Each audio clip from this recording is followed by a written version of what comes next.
So with the reverse slide method, I just find that it's more efficient. You get to the finished product with a more precise look at the full realm of the specimen you have. Hello, my name is Roseanne Vitale, and I am sitting with Tashsa Cromedy to talk about their 2025 NSH poster evaluating the reverse slide embedding method versus heat extractor embedding in the Mohs laboratory, a comparative quality review of 100 cases. And welcome. And so tell me a little bit about why this topic is exciting to you. Absolutely. So I have 15 years of experience in dermatology. 10 of those years I've worked as a Mohs histotech. Wow. And in that time, I primarily worked for one physician who is brilliant. I love her. She is the one who showed me the beginning pearls and gave me my foundation of being a Mohs tech. But her way was golden to me. That was all I knew. It was the golden way. And I never really branched out and kind of self-experimented with other methods. Sure. And so when I took on a new role at a new company, my main role is just histology now, which is different as a Mohs tech. And I worked with someone who showed me this method, and it's always been a heavily debated topic in the Mohs community.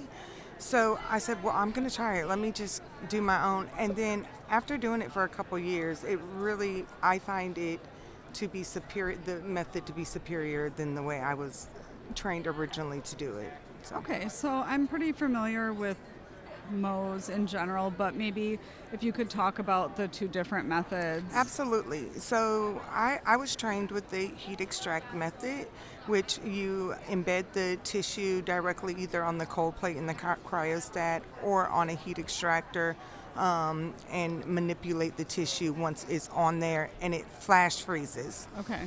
And then you put OCT and mount it to a chuck. With the reverse slide method, you're still at your cutting board.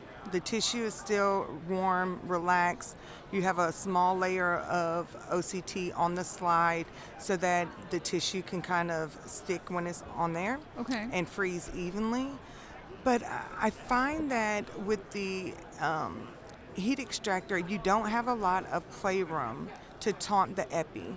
So you're stuck with either thawing it back out and starting back over. And once you manipulate that tissue too much, who's to know if you're going to lose some of the epi or damage some of it? Sure. So with the reverse slide method, I just find that it's more efficient. You get to the finished product with a more precise look at the full realm of the specimen you have. Okay, so then from the slide with the OCT on it, then how does that then get into the cryostat? If you could just Absolutely. explain that. So once you have the slide with the OCT, a thin layer, because you don't want to create bubbles underneath the specimen, Okay. Which will cause you problems in the processing part. Once you have it on the slide and you set it on the cold plate inside the cryostat, it's going to freeze. It's going to freeze evenly. The slide is going to start to freeze, and it's just going to evenly distributed across the tissue. Okay. You place OCT on top, and then you're going to flip it over to your chuck, which is going to also have the OCT on.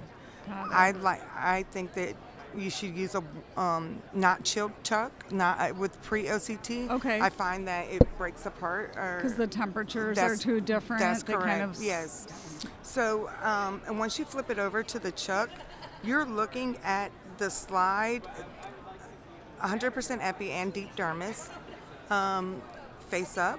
The slide is still on there. I set the heat extractor on top for a little while just to give it a nice solid freeze, because once you do that, that slide is going to pop right off of there. Got it. Okay, so then you separate it. And then I score my chuck, and you're 9 times out of 10, you're already at full face. Wow. So. Thank you so much for explaining that. Absolutely. Appreciate it. And then, based on the information that you gleaned from your poster and the work that you did on the different embedding techniques, do you have any other follow-up projects based on those results? So, based on those results, I do not. But since I've been at the convention, I listened to a speaker that spoke on spatial analysis in pathology, and I thought that I would dig a little deeper into how that is going to, and AI is going to affect the Mohs lab and Mohs surgery.